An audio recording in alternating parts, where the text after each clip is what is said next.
আসসালামু আলাইকুম রহমতুল্লাহি ওয়া বারাকাতুহু। প্রিয় ভিউয়ার্স বিন্দু, দীর্ঘ সময় বন্ধ থাকার পর রমজান শেষে, পবিত্র ঈদুল আজহা শেষে আমরা প্রতিবারের মতো কোনো না কোনো জায়গায় ট্যুর দিয়ে থাকি। তো এবারে আমাদের গন্তব্য মেঘের রাজ্য বা মেঘালয়, যেখানে এশিয়া মহাদেশের সর্বোচ্চ বৃষ্টিপাত হয়, সেখানে আমরা এবারে ট্যুরে যাচ্ছি। এবারে আমার ট্যুর সঙ্গী হচ্ছেন রাহান ভাই, আমার প্রতিবারের ট্যুর সঙ্গী আমার প্রিয় মামা কামরুল মামা। মামা, আমাদের আজকের ট্যুরটা শুরু হচ্ছে কুমিল্লার মায়ামি রিসোর্ট থেকে। অ্যানা ট্রান্সপোর্টে করে আমরা যাচ্ছি, যদিও আমরা টিকিটটা চট্টগ্রাম থেকে কেটেছি। আমাদের টিকিট পেতেও আমাদের খুব একটা ব্যাক পাইতে হয়েছে, কেননা আমরা ট্রেনের টিকিটও চাইলাম, ট্রেনের টিকিট আমরা পাইনি, এনাতে আমরা কাটলাম।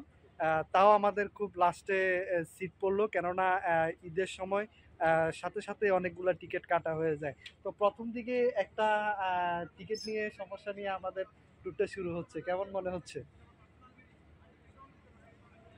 বলবেন, কেমন মনে হচ্ছে? মামা, আসলে এটা আমাদের অনেক দিনের প্রতীক্ষার প্রহর। এটা মেঘালয় যাচ্ছে। যাই হোক, আমাদের প্রথম দিকে টিকিটটা নিয়ে একটু সমস্যা হলো। সর্বোপরি মিলে আল্লাহ চায় তো আমাদের এই ট্যুরটা অনেক পছন্দের হবে, অনেক সুখকর হবে, এটাই কামনা করছি। ধন্যবাদ। আর আমাদের এবারে ভারত ভ্রমণে আছেন আমার অফিসের কলিগ, আমার ভাই রায়হান ভাই। প্রথমবারের মতো ইন্ডিয়া যাচ্ছেন। আপনার পাসপোর্ট করা থেকে শুরু করে ইন্ডিয়ান ভিসা পাওয়া আপনার অনেকটা সৌভাগ্যের মতো হলো। এই বিষয়ে কি বলবেন আপনি? আলহামদুলিল্লাহ, সবগুলি আল্লাহর ইচ্ছা। পাসপোর্ট করা থেকে ভিসা লাগানো পর্যন্ত কোনো ঝামেলায় পড়ি নাই। আলহামদুলিল্লাহ, সকল কাজই সঠিকভাবে 100% সঠিক শুদ্ধভাবে হয়েছে। এখন আমরা ভারতের উদ্দেশ্যে যাচ্ছি। টিকিটটা যদিও আমরা বাসে কেটেছি, জার্নিটা কষ্ট হলো, কিন্তু আনন্দ লাগতেছে, প্রথমবার ইন্ডিয়া যাচ্ছি। আচ্ছা, এখানে একটা তথ্য আমি আপনার মাধ্যমে জানাতে চাই দর্শক বিন্দুদের।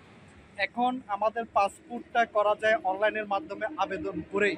তো আপনার পাসপোর্টটা কি আপনি কোনো দোকান থেকে করেছেন, না আপনি নিজে নিজে? আমার পাসপোর্টটা আমি নিজেই আবেদন করেছি এবং নিজেই করেছি, কোনো দালাল শরণাপন্ন হয়নি।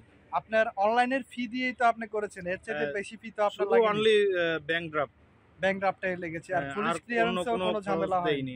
তো আশা করি আপনারা হয়তো বা বুঝতে পারছেন, নিজের পাসপোর্টটা নিজে করাটাই সবচেয়ে বেটার। এখন খুব সহজ হয়ে গেছে ই পাসপোর্ট করাটা। আর আমাদের সাথে ঢাকা থেকে সিলেটে এসে যুক্ত হবেন হোসেন হাজারি, উনিও আমার মামা। সিকিম ট্যুরে আমার কামরুল মামা ছিল, হোসেন মামা ছিলেন। এবারের ট্যুরে আমরা সর্বমোট 4 জন যাচ্ছি। আশা করি আমাদের জন্য সবাই দোয়া করবেন, আমাদের ট্যুরটা সবচাইতে ভালো হবে ইনশাল্লাহ। এবং কি ট্যুরের আন্তুপান্তু পুঙ্খানুপুঙ্খুতে আপনাদেরকে ভিডিওর মাধ্যমে জানিয়ে দেওয়ার চেষ্টা করব। আমাদের সাথেই থাকবেন। আসসালামু আলাইকুম ওয়া রাহমাতুল্লাহি ওয়া বারাকাতুহু।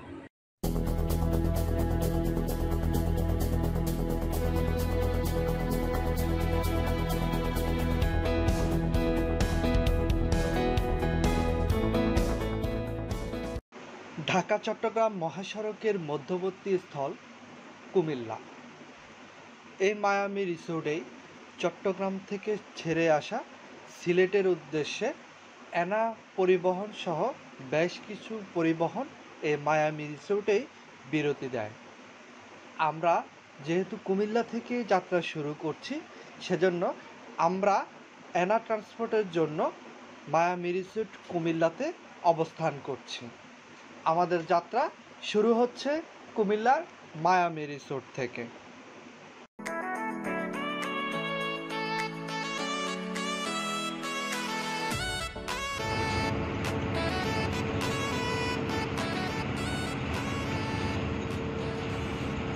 বাংলাদেশের সবচেয়ে সুনাম অর্জন করা যাত্রী পরিবহন সেবার পরিবহন খাতে অ্যানা পরিবহনের প্রথম সিটে বসেই পুরো রাত্রি আঁকাবাঁকা পথ উপভোগ করে এবং গাড়ির ওটি দেখেই আমরা সকালেই ঢুকে পড়েছি শাহজালালের দেশ সিলেটে।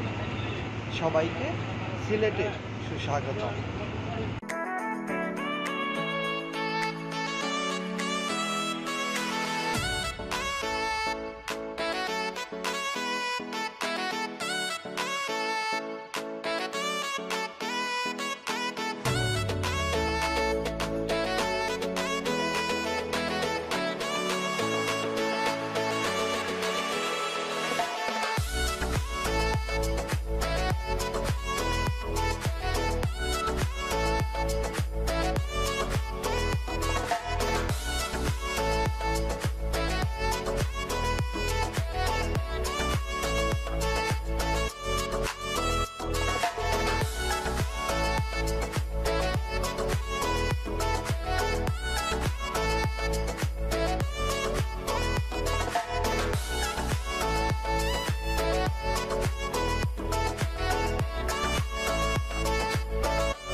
আমরা সিলেট বাস টার্মিনালে নেমে সকালের নাস্তা সেরে সিএনজি অটোরিকশা নিয়ে আমরা সিলেট শহর থেকে তামামিলের উদ্দেশ্যে রওনা দিলাম। আমাদের থেকে 700 টাকা সিএনজি ভাড়া নিচ্ছে। আপনারা এখানে যদি 5 জন হন তাহলে একটি সিএনজিতে বসে পড়লেই তাহলে 700 টাকায় সিলেট শহর থেকে তামাবিল বর্ডার পর্যন্ত যেতে পারেন। এছাড়া যদি আপনারা 5 জনের অধিক হয়ে থাকেন তাহলে সিলেট বাস টার্মিনাল থেকে তামাবিল পর্যন্ত লেগুনা পাওয়া যায়। লেগুনা ভাড়া হতে পারে সময় ভেদে 1600 থেকে 1700 টাকা। এর থেকে আপনারা যদি আরও কম দামে যেতে চান তাহলে বাস টার্মিনাল থেকে চাপলং পর্যন্ত কিছু বাস ছেড়ে যায় যেগুলি লোকাল বাস নামে পরিচিত। সেখানে 120 টাকায় গেট লক বাসে করে আপনারা তামাবিল বর্ডার পর্যন্ত চলে যেতে পারেন।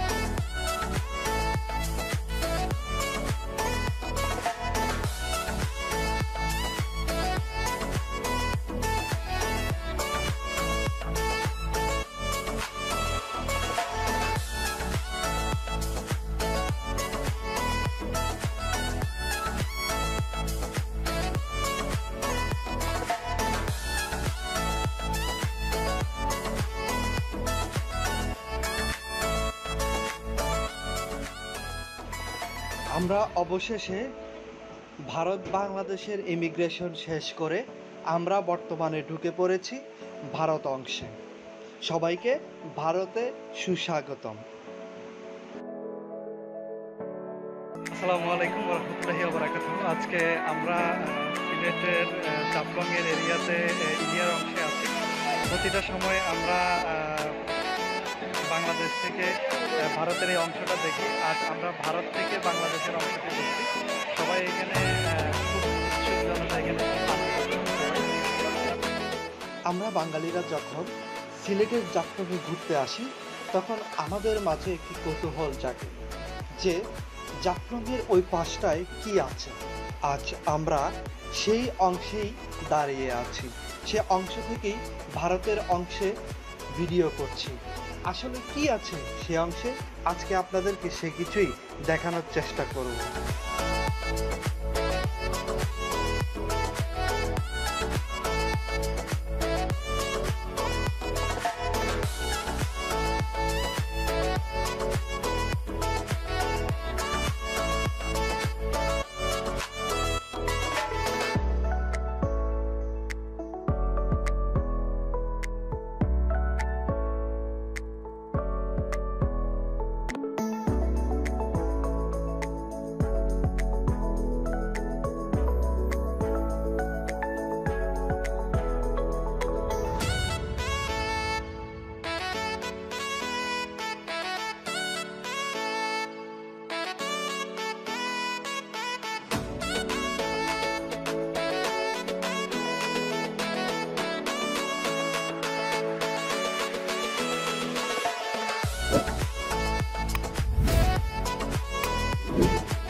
শিলং ভারতের একটি রাজ্যের নাম।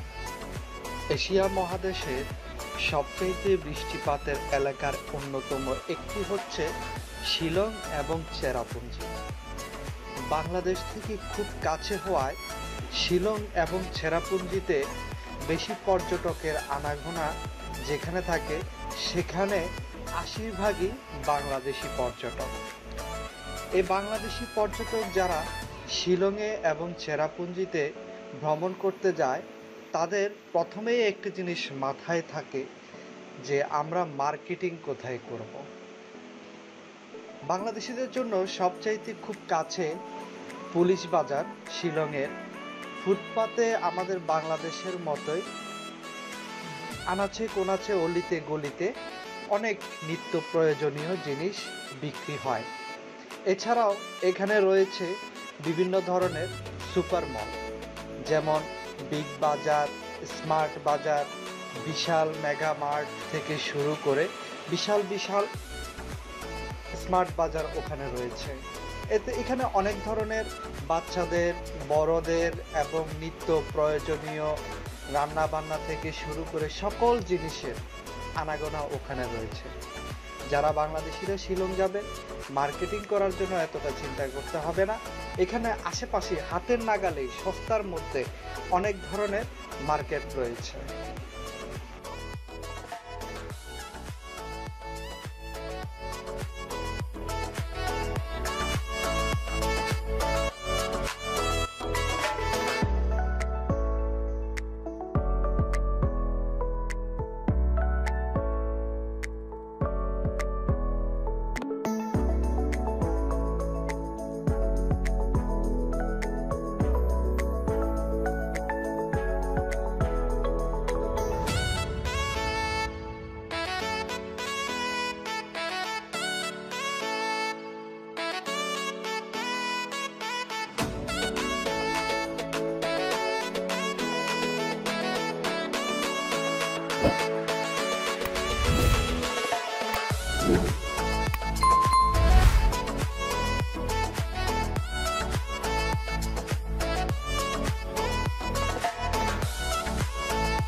আসসালামু আলাইকুম, শুভ সকাল বাংলাদেশের সকল বন্ধুদের।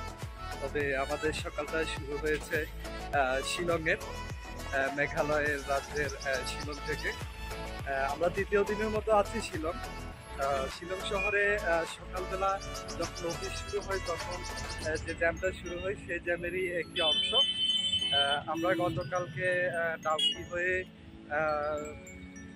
বিভিন্ন স্পটগুলো ঘুরে রাত্রে আমরা স্টে করেছি শিলং। আমরা এখন যাচ্ছি শিলং রাজ্যের মহামান্য হাইকোর্ট, ওখানে আমরা যাচ্ছি হাইকোর্টে দেখার জন্য। তো সকলে যেহেতু বাংলাদেশের হাইকোর্টগুলো দেখি, আমরা এখানে হাইকোর্টটা দেখার জন্য। রহমান, আগামীকাল গতকালকে তো আমরা অনেক জায়গায় ঘুরলাম, যে যে জায়গাগুলো ঘুরছি ওই যে জায়গাগুলো কেমন লাগলো? অনেক ভালো লাগছে। আচ্ছা, আজকে আমরা আছি শিলং। আমরা তো বাংলাদেশে হাইকোর্ট দেখি, যেমন আমাদের হাইকোর্ট দেখবা। আমরা এখন শিলংয়ের হাইকোর্টটা দেখবো, যদিও ভিতরে ঢুকে দেখার কোনো ওয়ে নেই, বাট আমরা বাইরে থেকে দেখবো। তবে এখানে একটা বিষয় হচ্ছে আমাদের বাংলাদেশে হাইকোর্ট কিন্তু একটাই, আর এখানে হলো প্রতিটা রাজ্যভিত্তিক একটা করে হাইকোর্ট হয়। তেমনি মেঘালয় রাজ্যের হাইকোর্ট হলো শিলংয়ে অবস্থিত। আমরা এখন শিলংয়ে দেখবো আর কি। রায়হান ভাই, আপনার প্রথমবারের মতো শিলং আসা এবং বিদেশ ভ্রমণ, কেমন অনুভূতি হচ্ছে? আলহামদুলিল্লাহ অনেক ভালো লাগতেছে, যদিও একটু কষ্ট হচ্ছে। আচ্ছা, কষ্টটা মূলত কেন, মানে কিভাবে কষ্ট মনে হচ্ছে আপনার? লং জার্নি, পাহাড়ের আঁকাবাঁকা রাস্তা। আচ্ছা, অনেকের হয়তোবা আঁকাবাঁকা রাস্তাগুলা যে গাড়ি মুভ করে এটা অনেকের হয়তোবা খারাপ লাগে বা অনেকের ভুল ভুল ভাব হয়, এমন একটা বিষয়। তো সেরকমই সমস্যা হচ্ছিল আমাদের। আমার প্রতিবারের সফর সঙ্গী থাকে আমার আরেকজন মামা, হোসেন মামা। হোসেন মামা, আপনার আমরা সিকিম ঘুরেছি, নর্থ সিকিম ঘুরেছি, নর্থ সিকিম এবং কি শিলং যে আমরা আসলাম, মেঘালয়, লাচুং, জিরো পয়েন্ট, এগুলো আমরা ঘুরেছি। এগুলোর মধ্যে কেমন একটা পার্থক্য মনে হচ্ছে শিলং আর এই সিকিম, নর্থ সিকিমের মধ্যে? পার্থক্য নেই, এবং এমনিটা বেশি ছিল আর কি শিলংয়ে। আর সিকিম যেমন পরিষ্কার পরিচ্ছন্ন ছিল, সেম পরিষ্কার পরিচ্ছন্ন দিক থেকেও সেম, এবং পাহাড়ি জনপদগুলোও কিন্তু সেম। তবে শিলং এক্সপেন্সিভ অল সাইড। হ্যাঁ, ঠিক আছে। তো বিষয়টা হচ্ছে শিলংয়েও রাত্রের তাপমাত্রাটা প্রায় 16 ডিগ্রি ছিল, সিকিমের মতোই ছিল, 16 ডিগ্রি ছিল। আমরা 16 ডিগ্রি পেয়েছি গতকালকে রাত্রে। তবে দিনের আবহাওয়াটা একটু ভালোই আছে, শীতলে গরম না যে বাংলাদেশ। তবে বাংলাদেশে এই মুহূর্তে 38 degree Celsius, 37 degree Celsius, but এখন সকালবেলা আমরা শিলংয়ে এই মুহূর্তে আমরা পাচ্ছি 24 ডিগ্রি, 25 ডিগ্রি সামথিং।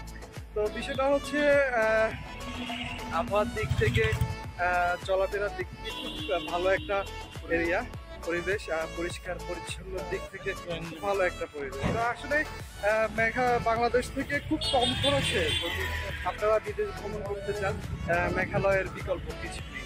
ধন্যবাদ। আরো কিছু বিষয় নিয়ে আপনাদের সাথে